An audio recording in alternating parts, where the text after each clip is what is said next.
Don't think too much and do more. Every step of the way, there's going to be another door that's going to open for you. All you need to do is to start, and this is the hardest part. And then the life will unfold itself. Also, don't be attached to the outcome. Be attached to the process. Welcome to this podcast. It's about secrets about women and entrepreneurship. And I'm here with Polina. Hello. Hello, Polina. Hello, Welcome. thank you so much. Thank you for accepting this invitation. I'm very curious about your story as an entrepreneur, as a woman. So your name is Polina. Your business is in hair extension. And you are from Russia. Yes, correct. Right? You just shared to me that you were in Europe, in Prague, with your ex that is American. Yeah. And you moved 5 years ago in the US. Yes. So let's start from there, if you are okay. Just before launching your business and everything, do you have any of your family members that are in the business? Who run their own business? Yes. No one. No one? No one in my family runs a business. Okay. And when I was growing up, I wanted to be either an accountant like my mother or a lawyer like my father. So Okay. they all work in the government structures. My mom works in a big corporate. She's an employee.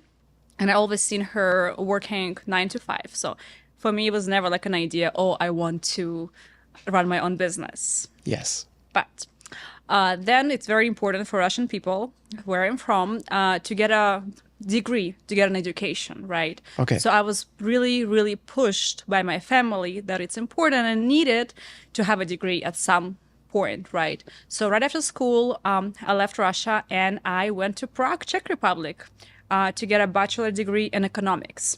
Is it better than in Russia? The level of education is better, and also Okay. why I chose Prague was Prague education is free if you speak Czech language. Okay. So, and since I'm Russian, it's a Slavic group of languages, so it would be much easier for me to learn Czech than to learn French, for example. Okay. Yes. So I moved there for 1 year. I did 1 year of, it's called like a language courses, and then I applied to go to school.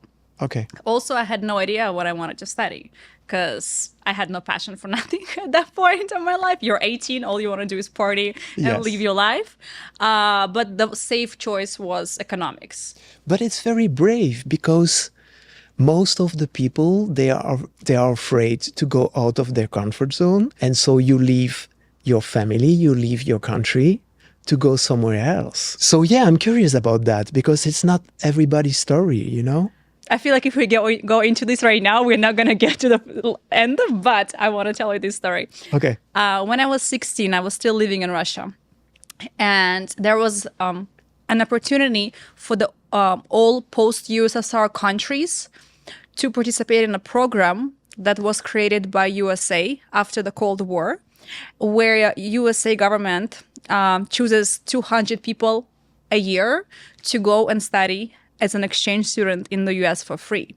Okay. You don't pay anything. All you need to do is to pass some test, psychological test, English test, communication test. And when I was 15, I participated and I won. I was one of those 200 children out of all post-USSR countries that got a chance to move to the US for free for 1 year. And you get placed in the US family. You go to the US school. I went to the high school as a junior. I was in San Antonio, Texas. And you just basically get to experience the entire American culture, learn English, and then go back home. And that is where I feel like I grew up the most. And obviously, it was a desire for me to go there because, you know, as a 16-year-old, you get a chance to go to the US. Like, it's Yes. amazing. And my mom, thank God to her, she was telling me a story when she was young. Her mom, my grandma, would not allow her to leave our hometown, our very small hometown. So for my mom, it was always a dream for her children to experience that. Yes. So when I got that chance, she wasn't the one saying no. She wasn't stopping me from that. She actually advised me to go and she wanted me to go. So I went. But also, as a backstory, all of my high school teachers in Russia when they knew that I was leaving for a year to live with a random family, thousands of kilometers away from home, they were telling to my mother that she was crazy and she's irresponsible. And how can she even abandon her child and let me go and spend the entire year at 16 as a teenager in a foreign country? Yes. But my mom was like, no, she's going. So I went. It was really hard. I was really homesick. I had some issues with my family, with it's called a host family, where they accept you. Yes, yes. I had to change the family, but the second one was the most amazing family ever, and we're still in touch. We still talk and we visit each other. Okay. Yeah.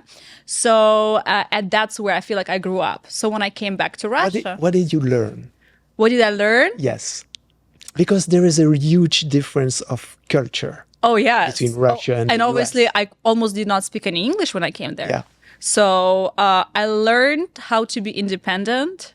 I learned that, which is like not the best thing for a female, but maybe it's a good thing for female entrepreneurs, is that no one's coming to save you, right? Yes. But from that perspective, there's another saying: if no one is coming to save you, then who is coming to stop you? Also, nobody. I love that. You know what I mean? So like you can always turn the situation back. So I learned to be independent. I learned to be away from home. Yes. And I learned to be whole as myself without the family. Yes. So when I came back to Russia and to finish my high school, there was an option for me to go anywhere because I already learned how to be thousands of kilometers away from family. So actually going to Prague was much easier because the cultures are closer, the language is closer, and also my family wasn't 24-hour travel time, but maybe like 5-hour flight from Russia to Prague. Yes. So it was difficult, but again, after the 1 year abroad, it was easy. So in Prague, you meet your boyfriend. Yes, at that point, yes. We met at my 4th year being in Prague. I was still in college, university, and he was working there, and we started dating. And a year later, it was time for him, for his work, to go back here. Okay. And he offered me to go with him. And I said no. I didn't want to go back to America. Okay. Because again, for my exchange year, I was in San Antonio, Texas. And it's very different from where we are right now in a beautiful Orange County, where it's always sunny, it's great weather, great people. All I knew about the US was Texas, San Antonio. Yes. So I was like, no, I don't really want to go. Yes. But I still decided to move here with him about 5.5 years ago. And we made that move. And that's when I had to decide what I will be doing.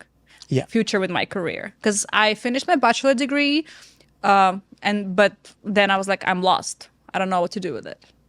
So. How did you face it, being lost in the first months? Well, there were a couple of options. Because some people say, oh, it's difficult because I'm alone, I'm single, I'm on my own. But it's also difficult to feel alone when you are with someone. Yeah. You know what I mean? That's an interesting question. I don't think I felt alone. Okay. Even though you can be physically by yourself, I feel like you can always, nowadays with social media, you can always be connected. Like, I don't feel that I'm left without my family. Yes. I'm always communicating with them, and all of those things. Yes, I did have my ex at that point with me. But I feel like I always had a drive for career and for growth. And I also needed to figure out by myself what I want to do. Yeah. Because it's not his decision. It's not your family decision. It's what you want to do. What will make me happy. My mom's dream for me was to be an accountant. My ex's dream for me maybe was to be a housewife. But it wasn't my dream. So that's why I felt like I took some time to figure out what was my passion. But also, I'm not going to lie, I was also thinking where I can make money. Yes. Because passion is great. Yes. But money is also good. Yes. So. That's how you came to hair extension? Yes, exactly. So your passion is hair? Yeah, I would say passion is beauty. Right now, 5 years later, I can confidently say that my passion is doing something in a beauty industry, but also combining it with business and structures and building systems and leading people. So I like both sides. Some days I do art. I record videos. I create new hair blends for my company. I create beautiful visuals for our website. We take beautiful photos and photo shoots with our models. So I'm very creative. Okay. But on some days, I love building systems such as leading my team or figuring out how our website CEO works or figuring out how our ads are performing or what is our balance sheets looking like at the end of the year. So I kind of like both of those things in balance. How would you say, did you need money to start? How did you start? That you is- know it's about beauty, you know Yes. you want to make money. Yeah. You start with hair. Yes. So what I'm doing right now is more of an e-commerce, right? I'm reselling hair extensions. I ship it from Russia and Ukraine. We get it here. Okay. And we sell it to the US audience. Okay. Right.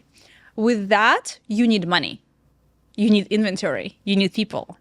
But before that, when I first started out, I was providing a service. And that is exactly why I started it. Because it is very cheap to start providing a service rather than having an e-commerce where you need to have inventory. Yes. So what I started taking my first clients in the living room of our one-bedroom apartment. I didn't have no salon chairs. I didn't have no mirrors, no nice salon equipment. It was just a regular table and it was an office chair. And that's where I probably took like my first 5 to 7 clients. Okay. And a lot of them are still coming to us, to the salon. So at that moment, you put some hair Yes, extension exactly. to women. Yes, Okay, yes. I was a okay. stylist, basically. I was installing hair extensions Okay. on people. Yes. So, and that's how I got my first clients in the door. You set a very cheap price. You provide a really good service. They keep coming back. That's where you get your first revenue. And then you, of course, can raise your prices. And then later I purchased a nice chair. I purchased nice tools. Yes. And then let's say 6-7 months later, we moved to a condo where I had my own room to perform services with a bathroom. That's where I spent the next 6 months of my career. Okay. And then you get more people and then you raise prices again. Okay. And then I moved to the salon suite. Like, I was renting an entire, not entire, it's like a small salon suite where I could work with my assistant. Yes. And then in 6 months, we had 5 of those salon suites. And then another 6 months, we moved to a 2,500 square feet location where we are right now. It's like you had a very smooth upscale. Did you face any trouble, any struggle? We face them weekly, daily. Like today, I was figuring out some problems before I arrived here. Yeah. Like there's always, that's the thing. I feel like in the beginning, I wanted to give up a lot of times. Because obviously, when you first start providing a service, let's say, you're not going to be perfect. You're not going to be the best. But it's all about doing better and being better every time you see a new client. You always try to do a better work, provide a better customer service, and of course, they come back. I obviously had very mean clients. I obviously had people who were nice, were trying to steal money from me, maybe leave a bad review that wasn't making any sense, who were trying to fight me. But I think in every business, you will go through that. Yeah. In every business. And besides those maybe minor inconvenience, I had a bigger ones. Like last January 1st, 2025, my salon got robbed out of $200,000 worth of hair. Okay. So, problems never stop. Yes. It's all about how you face them. But I was lucky enough to get it back. However, those things, probably once every 6 months, something happens. But it's not about, I feel like if you wish for it to never happen, it's inevitable. Like in business, there's always things that are going to happen.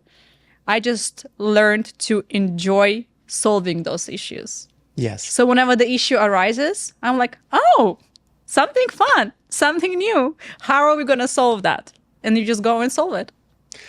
What advice would you give to someone that is watching us and face a huge problem? How do you do? I feel like with my experience, with all of the negative things that occurred to me, Number one, they all taught me something new, where without that problem, I would have never learned that. Yeah. Maybe about myself and maybe about my business. Yes. So it's always beneficial. Also, I always look at those negative things as beneficial to me. Can you see the benefits while it's happening, or do you see it after?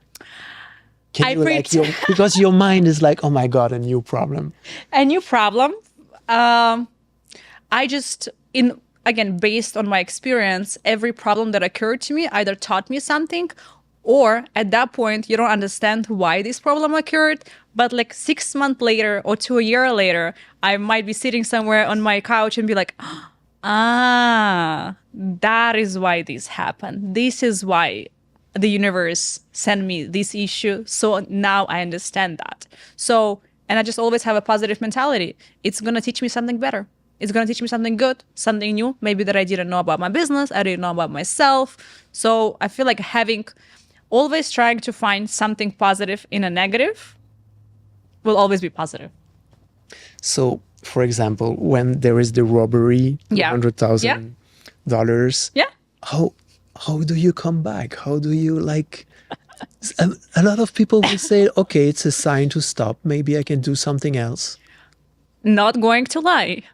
First hour after it happened, I was in New York celebrating New Year's. My salon is Mission Viejo in Orange County. I get a call. The whole police team arrives at the salon. They're doing everything they can. And of course, a couple of the thoughts that I was having, I was like, I'm going to close it all down. I'm just going to close it down and I'm never going to do the business again. That's okay. I feel like you will have those thoughts no matter what. Yeah. Just sleep on them. Wake up. And the next morning I was like, well, we're going to figure it out. Luckily, the police team was really good. And 3 weeks later, they discovered most of my hair and they put the people to jail. But also, if you think about it, what has it taught me, right? It taught me maybe I should have a better security system, which is what we have now. Maybe I should have a better insurance coverage, which we have now. So all of those things taught me. And I was like, okay, perfect. That's what we're doing right now. And also, I did have some money losses that are not recoverable, right? Yeah. Some packages, we ship a very expensive packages, $10,000 to $15,000. They can be lost. You might, not find them, or the client asks their credit card for a refund, and sometimes credit companies agree with them, and they just give them the refund out of our bank account. And I'm always looking at this like, it's okay. It's just money. It's gonna come back. Like, yes. Yeah, you lose here, but you're gonna win so much more. Yeah. How do you find the balance with the professional life and your personal life? Like, how do you take care of yourself to be like in a good energy, You don't? You don't? You don't? You go to breathwork? You go to breathwork? I feel like if you met me in the first 3 years of building my business, you wouldn't be the same Polina that you see right now. I was working much more and I was pouring much, much more in my business than I do right now. Yeah. Because I feel like the beginning stages, they are the hardest. That's where you have to grind the most, where you put most of the work and the payout is going to be later. Yes. So I feel like sometimes you just cannot have a balance. And what I do, sometimes I'm in a period of where I work. And then I have a period of rest. I do like a little sprint. Like right now, I'm back from vacation. We are launching new things. I'm in my sprint era. I am working. I'm responsible for a lot of things.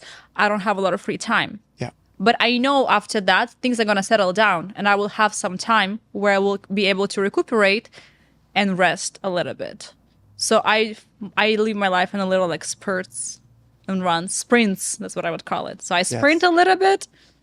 We settle, and we sprint a little bit, we settle. Yeah, I do the same. Yeah, so, but obviously things like being spiritual, having a positive mindset for everything that is happening in your life, doing breath work, I read a lot right now. So those things that help me get over hard times. But I'm not gonna lie and sugarcoat that building a business is easy and you can like jungle so many things with that. Unfortunately, it's not, But I feel like, again, at some point, doing more work and then maybe the resting after helps for me. So you started about 5 years ago. Yes. What advice would you give to your younger self, like five years ago? From this perspective right now. To breathe. I would tell myself, Polina, please breathe, calm down. It's all going to be fine. I feel like in the beginning, it wasn't a lot of me like obviously a lot of physical work, a lot of input, yes. But I feel like what kept me really busy and down in my energies is because I was overthinking a lot. You know, like I overthought, oh, what was this client thinking about me? Did she like her hair or did she not like her hair? Are we doing these things right or are we doing these things wrong? And those thoughts would keep me up at night, taking much more energy than my actual work.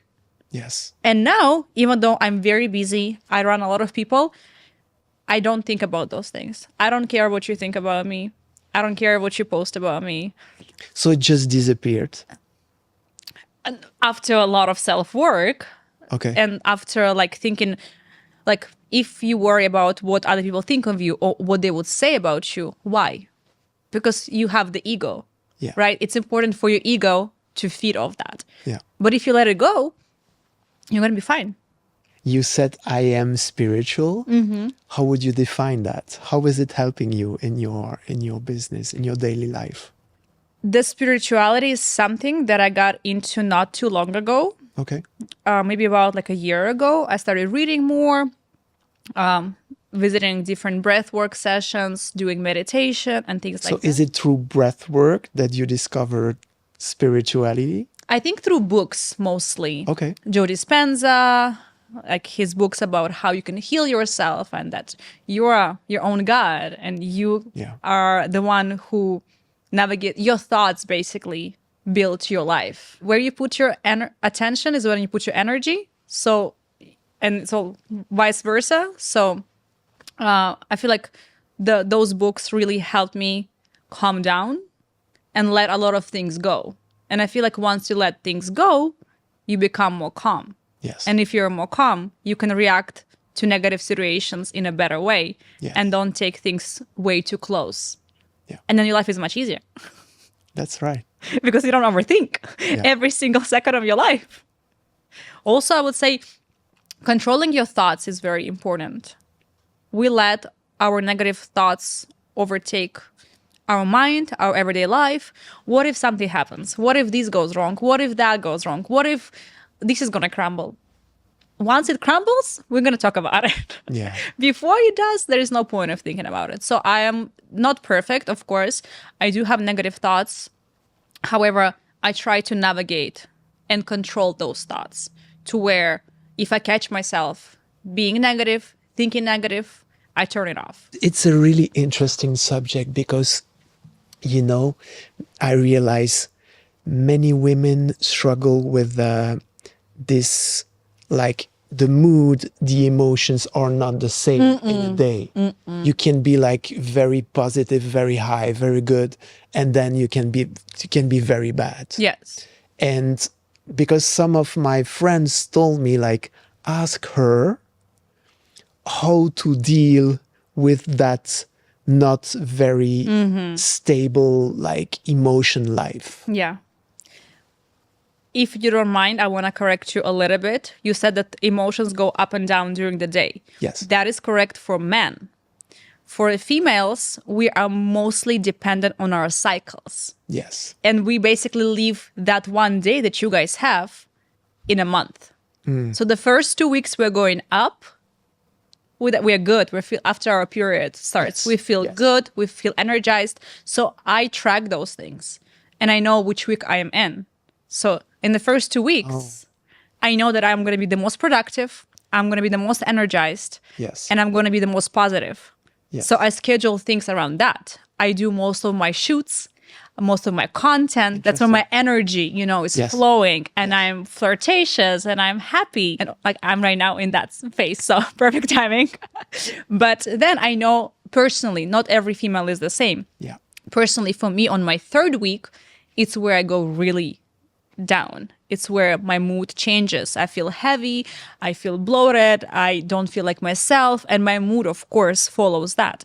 So I just give myself grace in those periods. Maybe I don't schedule something very important, or also I know how sensitive I am. Yes. So if something touches me a lot, what I say to myself, like, Polina, you're in that stage right now. Maybe that person hurt your feelings somehow, or maybe they're not behaving the way you want them to behave. You know what? Let's wait 1 more week. And if we feel the same way about that situation 1 week later, when I'm back on my regular hormones, then we're going to address that. Also, when you're in that phase, Yeah. you don't make a decision at that moment. Yes, not business decision, like business money, I can make the decision, Yes. but I feel more emotionally. Yes. Like how you treat me. Maybe you hurt my feelings. Maybe you said something mean to me. Yeah. Maybe I want to break up with you, you know, like those impulsive decisions. Yes. I know that I am in a little bit different hormonal state that I would love to be right now. Yeah. So I maybe stay more by myself. I spend more days reading, relaxing, doing breath work. And if something really touches me, I postpone it to a week where I feel my best. Yeah. Think about it. And usually it was good that I waited. Yeah. Because I feel back good, energized, and those things do not affect me as much. It's really smart. It's about knowing yourself and acting Yes. from that space. I also feel like it's good if you're with your partner, right? With a man, boyfriend, husband, anyone, right? Yeah. It's important for them to know what stage you're in. Yes. And I feel like if your partner knows, they can also be a little bit more understanding. Yeah. So I always say, let's say to my partner, I say, listen, this week, not the best week to fight with me. I will try to be nice to you, but I might be a little mean. And they should be saying, I got it. Okay. Yeah, perfect. So maybe we're going to have deep talks and serious conversations next week. Yeah. And if you have a partner who is supportive, who's understanding, I feel like it's going to make the whole couple's life much easier. And you're going to have much less fighting. That's a good tip. How did you manage? Because you said that you arrived in the US with your ex. So I guess it's over. It's over, yeah. How did you manage that breakup? Because you moved here together. You could say like, let's go back to Russia. Oh, You know? well, we've been together here for 4 years, and the separation was a long time coming. Okay. It wasn't one day decision. I don't make impulsive decisions. I try to, make the one who is going to be the right. But also every decision that you make is the right decision, by the way. Yes. There's no wrong decisions. Last 2 years of our relationship, it was a lot of talking and therapy and trying to fix things. And I gave it a lot of time. However, whenever the things were not accommodative to me, or where I saw that there is no light at the end of the tunnel, that's where I left. Obviously, I can say, oh, I'm so strong and independent, it was easy. No, it wasn't. I knew it was going to suck. I knew I was going to be unhappy. I knew I have to start over. Yeah. However, me being unhappy in that situation and me being me struggling to get my life back on track, between those two decisions, the last one was the easiest because I would feel happier afterwards. Yeah. So, and there was never a choice for me to go back. It's been 5 years since I've been here. My business is fully up and running. I have the whole team here reliable on me. I have my lease for the salon for the next 3 years. There wasn't even a thought of going back. And again, I feel like I wasn't afraid to be by myself because I am good with myself. Yeah. I'm good with being with myself one-to-one, and I don't need people to support that. I feel like people should be feeling comfortable by themselves, with themselves. Yeah. And when you're constantly looking for a partner to validate your feelings, you're being dependent. And that's not a good thing. So, but also I feel like I might not have my immediate family here, like my mom and my brother. However, within those 5 years, I was still building relationship with other people, right? Yeah. I have a team of employees who work for me, and I would also call them my friends. I have a lot of friends outside of my work who were very supportive, who would be there for me during my separation. So I never felt alone, because there are people who are not blood related to me, but they're still there for me where I need them, when I need them. The way you manage your business, do you have like goals? Like sit down by the beginning of the year, like, oh, I want to do this year. How do you like navigate? I feel like my approach to business is changing right now. Okay. Because before, what I'm also preaching to a lot of my friends who want to start a business, you think way too much. You think way too much. Stop thinking. You have an idea, implement that. Because 99% of the ideas that people get to start something, to do something, they stay in their mind. Yes. Why? Because of our ego, because we want perfection. You think, oh, I want to start, I don't know, Pilates studio. Yeah. But I want it to be perfect. I want the perfect location. I want the perfect instructors. I want the perfect design. And I want everything to be perfect. But done is better than perfect. Yes. So we always strive for that perfection, perfection, perfection. That is not achievable in our brains. Your brain will always sabotage yourself, saying, oh, it's not perfect yet. It's not perfect yet. Wait, let's make it even better. I am a little opposite. If I want to do something, I do it right away. I might do it bad in the beginning. I might do it wrong.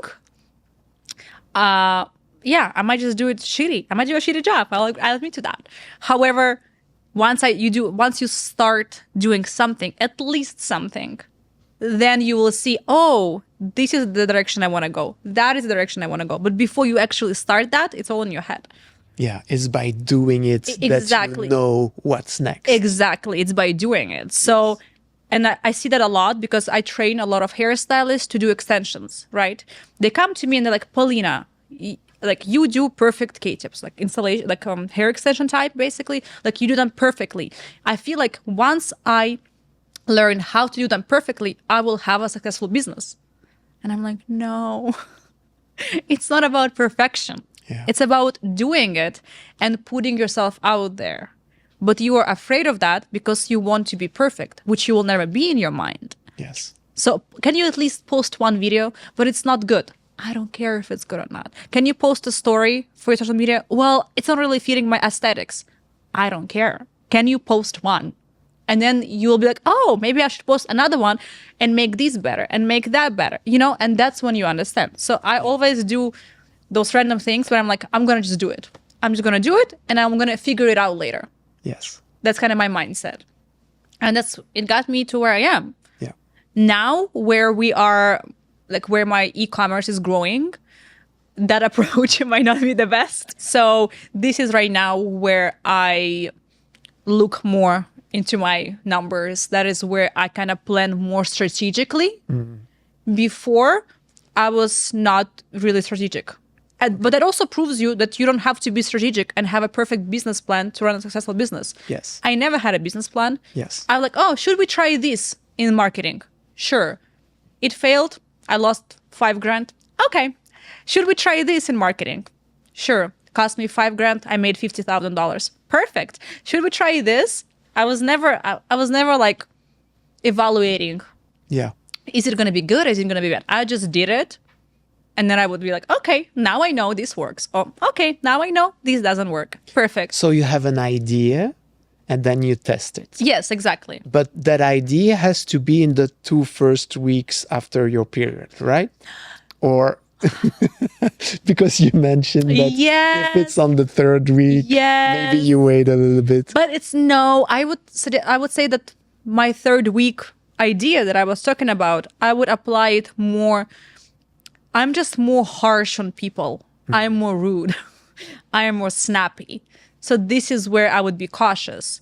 But I wouldn't wait to implement my ideas. Oh, you never wait about Yeah, no, I never wait about my ideas. Okay. I implement them always. Where I would consider my hormones is where I have personal relationship with someone. Yes.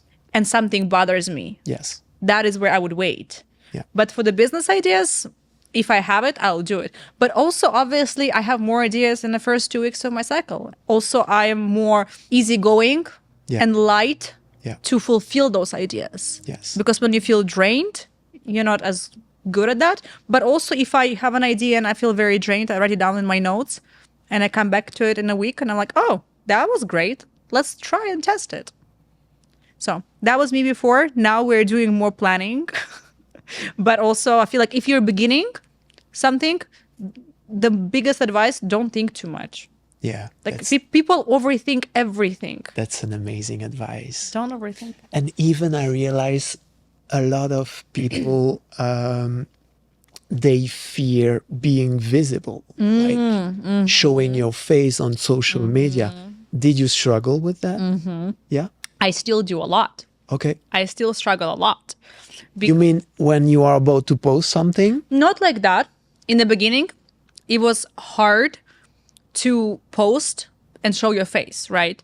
Yeah. Because people can judge you. Why we don't want to post up? Because of the judgmental comments that you might get, for example, right? So now when I feel... Did you get it? Yeah, you will always get it. But I think you should get it. You have to get it. You have to get 10 of them, 20. And then you'll be like, that doesn't change anything. Yes. That's nothing. But I think it happens at every stage of my growth. Yeah. When I had, let's say, 2,000 followers and I was afraid not to post from my face, that wasn't what I was afraid for.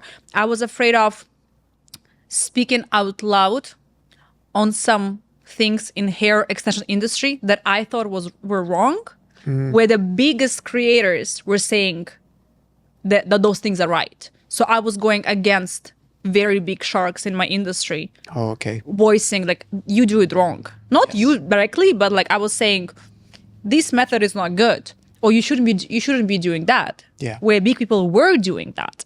So that is where I was really scared of. But you just do it and you just post it and then you forget about it. Do you also look at what others do, like in your industry? Do you like, or do you follow your own instincts? Interesting. Yes and no. I feel like I was thinking about that a lot. It's a great question because I do that. Sometimes if I have a lot of free time and time to scroll, obviously my entire feed is full of hair extension world, right? You subconsciously start comparing yourself to those creators, right?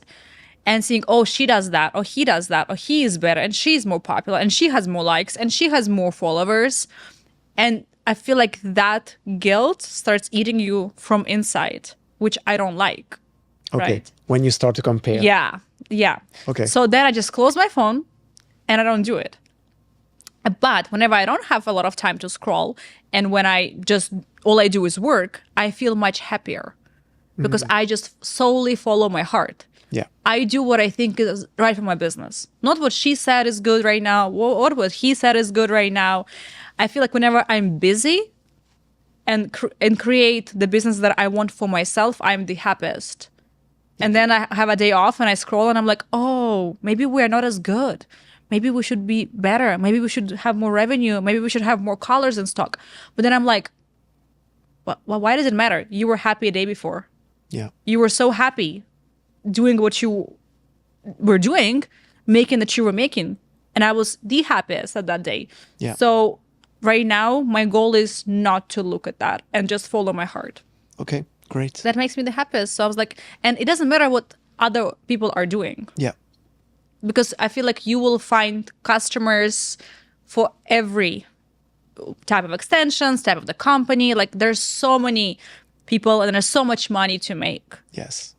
That I feel like just solely following your heart and your passion will make you the happiest, and you will also be able to deliver the best product. Yes.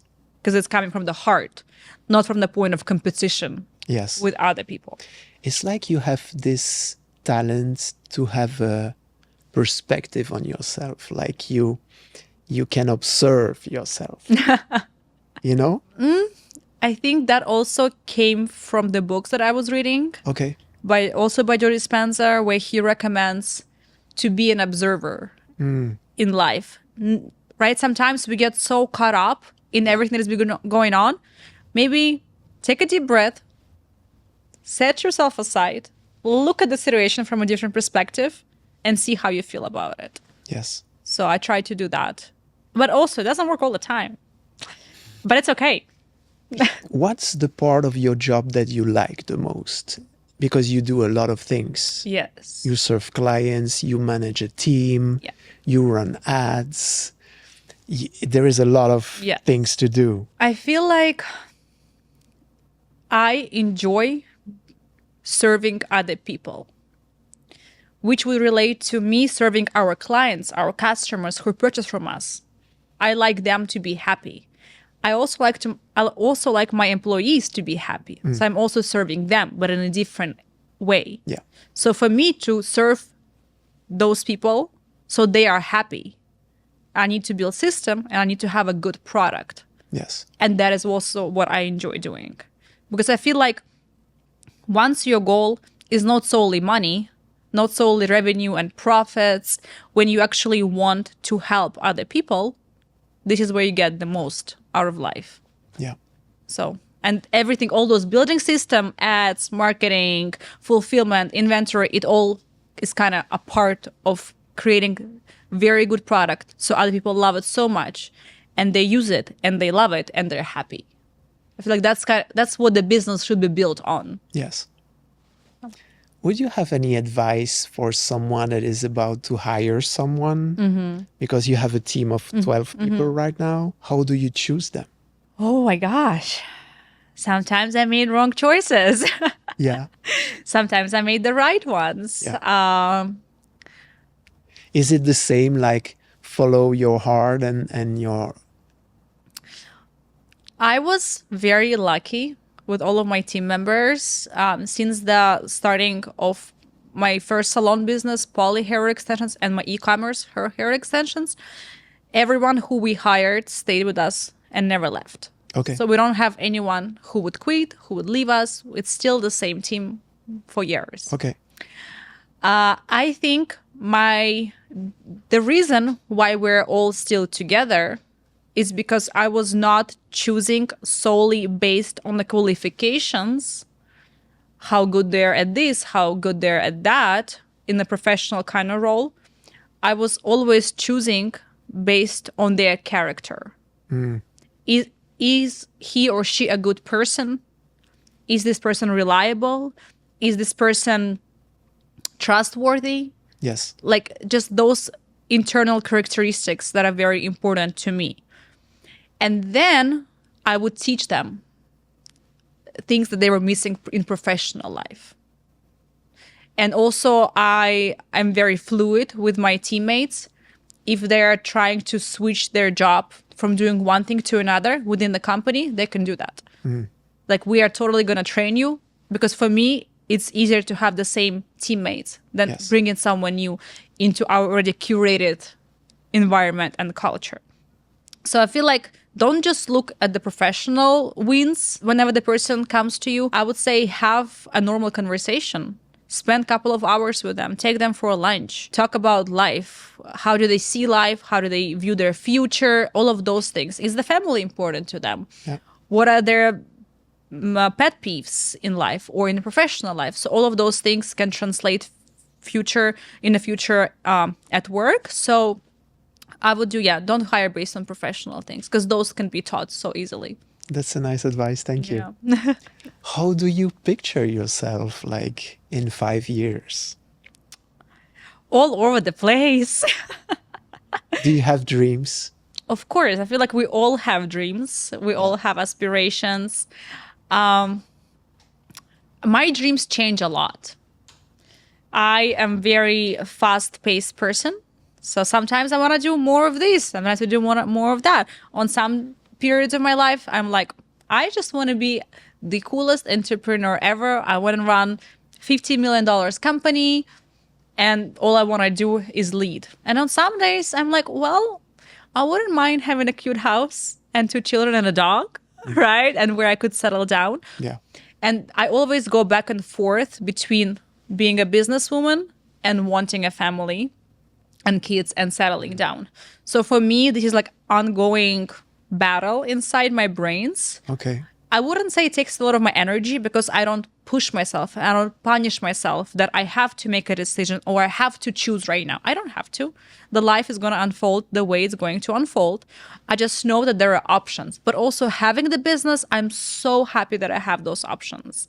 Because if I didn't, I feel like I would be more lenient towards having a family, right? If I wouldn't have a well-paying position. But right now, I know I have a business who will feed me, who will sustain my lifestyle, who will allow me to travel and just enjoy my life. So if I stay by myself with no kids and with no partner, I will be so happy. I know I will be fulfilled just having a career. Yeah. But also I know if I'll have a partner and I will have kids, I will also be very happy and fulfilled. So I'll be happy both ways. It's just going to be two different lives. And at this point of my life, I don't know which route I will take. If you had, the genie lamp, Yes. like you touch it and you make wishes. Yeah. So, for example, you can make 3 wishes. What would you pick? Oh, that's a difficult question. Just without thinking. What do you wish deep in your heart? I am a very blessed person. I'm a very happy person.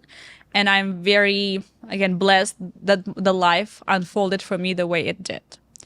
So I don't think I wish for a lot of things because I know I have a lot of things. But it would be boring for me to say first wish and the most important is to have a great health and for all of my family and friends to have great health. That would be my main wish because this is something that you cannot fully control in life. Yes. The rest I can control. I can make money. I can find a partner. I can have babies. You know what I mean? Like I can control those things. Yes. So I feel like for me, the first one would be being healthy. Yes. You have 2 more. But I don't need 2 more. That is the thing. I don't need 2 more. Because asking for something financial, I know I have it. I know I will have it. I know I'll make it. And honestly, asking it for a wish would be too easy. Like if I want to ask for a yacht right now or a private jet and it just appears, I wouldn't value it. Yes. I wouldn't be like, oh, it's, I want to put in some work. Because the process of making money for a yacht is what's fun. Yes. Not just having this physical attribute of a yacht. So, like materialistically, there is honestly nothing in this world that I really want. So I wish you a very, very good health. Thank you. I feel like there's going to be a lot of females watching us. Yes. Who maybe are starting out, afraid to start, and don't know what the outcome is going to be. I would tell them, don't think too much and do more. Every step of the way, there's going to be another door that's going to open for you. All you need to do is to start. And this is the hardest part. And then the life will unfold itself. Also, don't be attached to the outcome. Be attached to the process. Enjoy building that business. Enjoy creating those clientele. Maybe setting up your furniture. Enjoy that because this is what you will remember the most, not the money that you made. The money will come and go. So be more present. Think less. Don't try to predict what's going to happen. We love to do that. I think this is going to happen. Or if I do this, then that. You don't know. Just let it go. Just honestly, go do some breath work. Free your mind from a lot of thoughts. And do more. Think less rationally. Not all the time. I'm talking about just business and business ideas. Don't be afraid to fail. Because you will fail. And that's okay. It's not about how many times you fail. It's about how many times you're going to get up and just continue doing that. You only fail if you stop.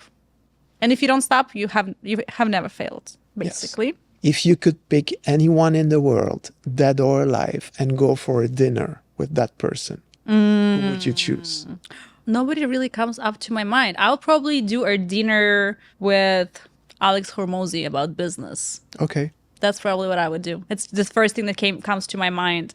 But I don't have anyone or any persona that I'm like extremely obsessed with, or like I would be like really Yeah, it's want like, to learn. yes, I try to revolve my life around myself yes. and my needs, and also I feel like you can learn from those people, and that's great, but only learn good things and don't take the negative part of their education. But also always trust your instincts and your gut and your heart, and that is the only way that you will succeed. That's the final word. Yeah. It's perfect. Thank you, Polina. You're so welcome. We're going to put the links of your website, what Yeah. you're doing. So if you want amazing hair extension, go to Polina's website. You can deliver all over the US. All over the US, yes. We deliver all over US. We also deliver to Germany, to Canada. Okay. We're international, but mostly in the US, every state. Visit our website and let me know if you have any questions. Thank you, Polina. If you like this podcast, this interview, put a like, put a comment, share it with your friends, and see you in another interview. Bye. Thank you.